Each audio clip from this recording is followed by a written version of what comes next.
ഇന്നൊരു അറബി വീട്ടിൽ നോമ്പ് തുറയും സൽക്കാരമാണ്. നമ്മുടെ ഇസ്മായിലിന്റെ ഉമ്മയാണ് നമ്മളെ ക്ഷണിച്ചത്.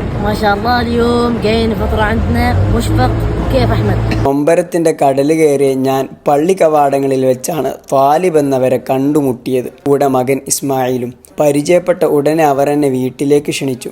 ക്ഷണം അത് ഞാൻ സ്വീകരിച്ചു. ദിവസങ്ങളായിട്ടുള്ള ആഗ്രഹമാണ് ഒമാനി വീട്ടിലെ നോമ്പുതുറ. ഇതാണ് ത്വാലിബ്, അബു ഇസ്മായിൽ. ഇന്ന് നല്ല കാലാവസ്ഥയാണ്, നമുക്ക് പുറത്തിരുന്ന് കഴിക്കാം.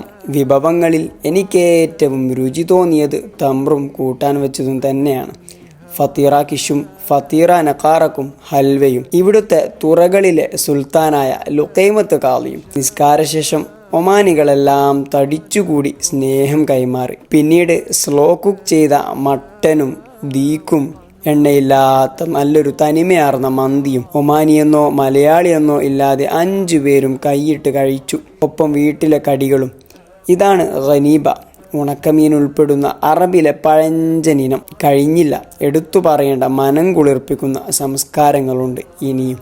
ഖുദാഫിസ്. ما شاء الله يعني الناس people الحمد لله زين